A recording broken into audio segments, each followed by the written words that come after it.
everyone, much like the Across the Grid video I did on Doggy Kruger a while back, this video is another attempt at a potential sub-series which I'm going to call Morphin. And for this first episode, we're going to talk about the Chinese origins of the Thunderzords. In my earlier Lost in Translation videos, I would often talk about the mythological origins of monsters from various episodes of Dairanger and Power Rangers.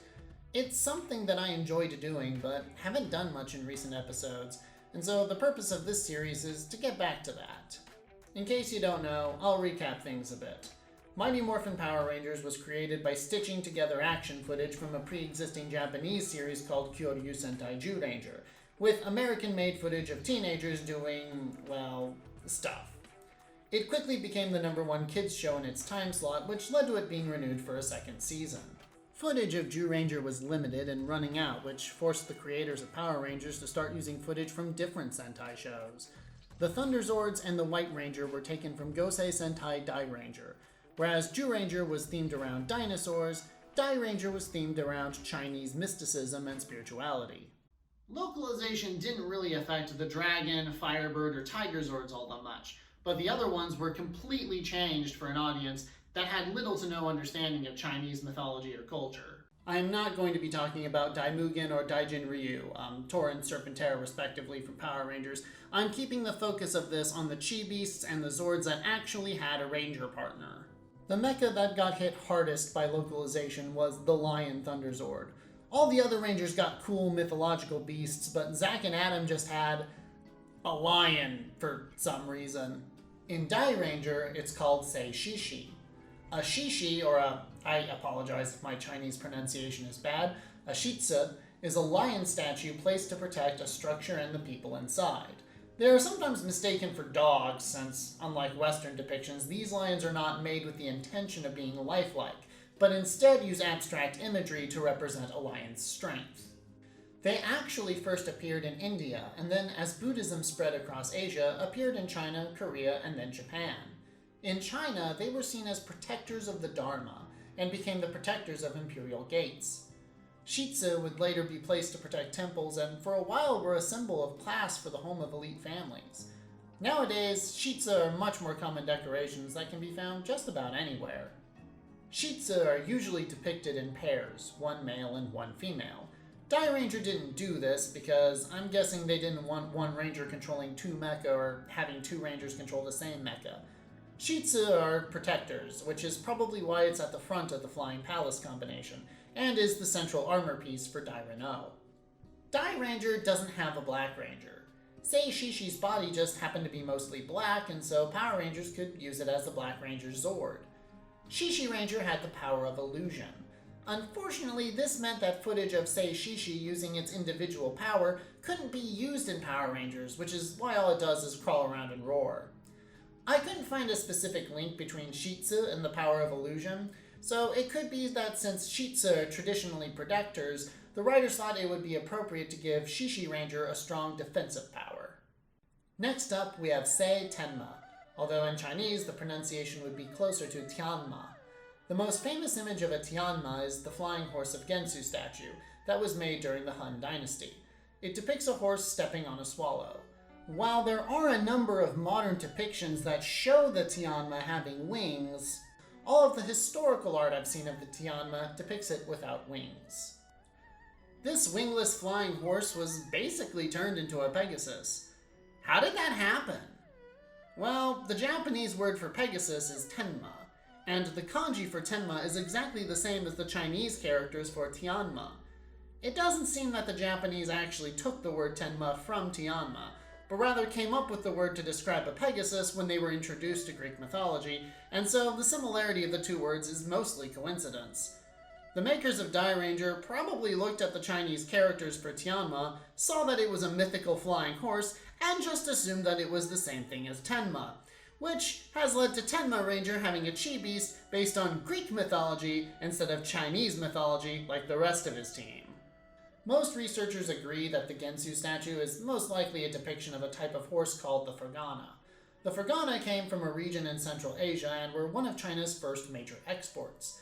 These horses were so fast and so fine that the Emperor of China at the time gave them the nickname Tianma, or heavenly horse. In Power Rangers, the Tianma became a unicorn.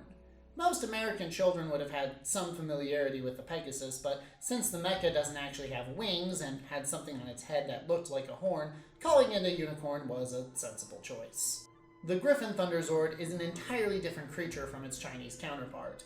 In Dairanger, the Yellow Ranger is the Qilin Ranger. The Chinese pronunciation is more like Qilin. Like the Griffin, the Qilin is a chimera of sorts. The depiction of its appearance has varied over the years, but generally it has a horse-like body covered in scales, which are on fire. Its head is similar to a dragon. It sometimes has antlers like a deer, or a single horn like a unicorn, and is in fact sometimes referred to as a Chinese unicorn. Qilin are generally wise and gentle creatures. They are able to distinguish between good and evil men, and choose only to associate with the best of humanity. They are also omens of good luck. Meeting one is often a sign that good things will happen to you. A Qilin is said to only appear during the reign of a good ruler, and before the births and deaths of wise sages. Many Chinese emperors, of course, wanted to be associated with this beast. In the 15th century, some giraffes were brought as gifts from East Africa to the emperor. Because of some similarities between them and the Qilin, the emperor declared them magical in order to strengthen his position. Because of that, the Japanese word for Qilin, Kirin, is also used to mean giraffe. There is even a story of a Qilin appearing to Confucius's pregnant mother and giving her a jade scroll, telling of Confucius's future greatness.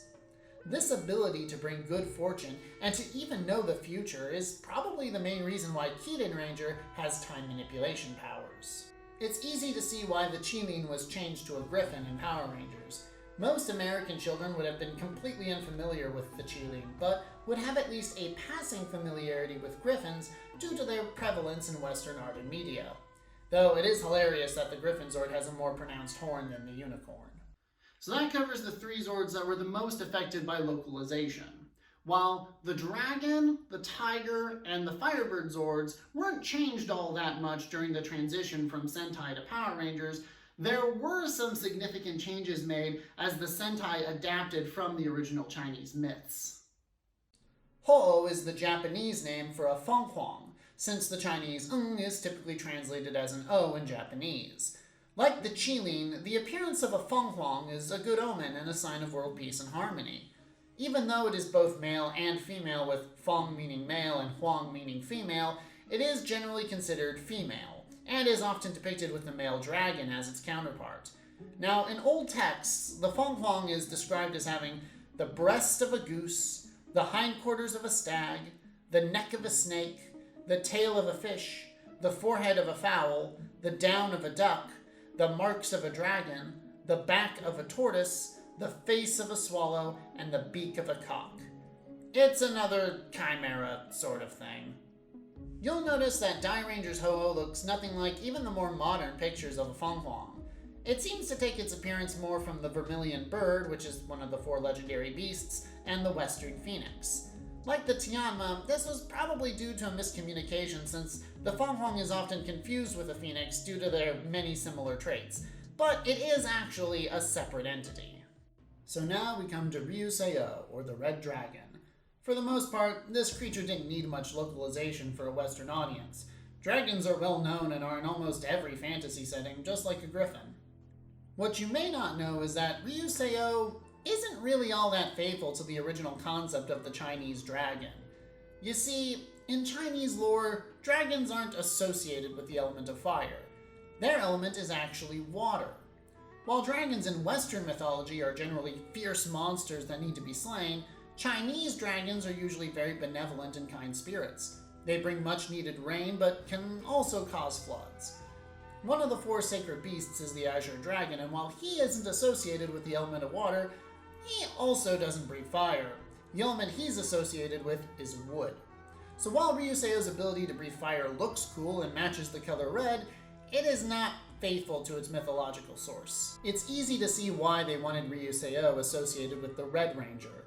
Dragons have long been a symbol of royalty in China and Japan, and with red traditionally being the leader, it just fits.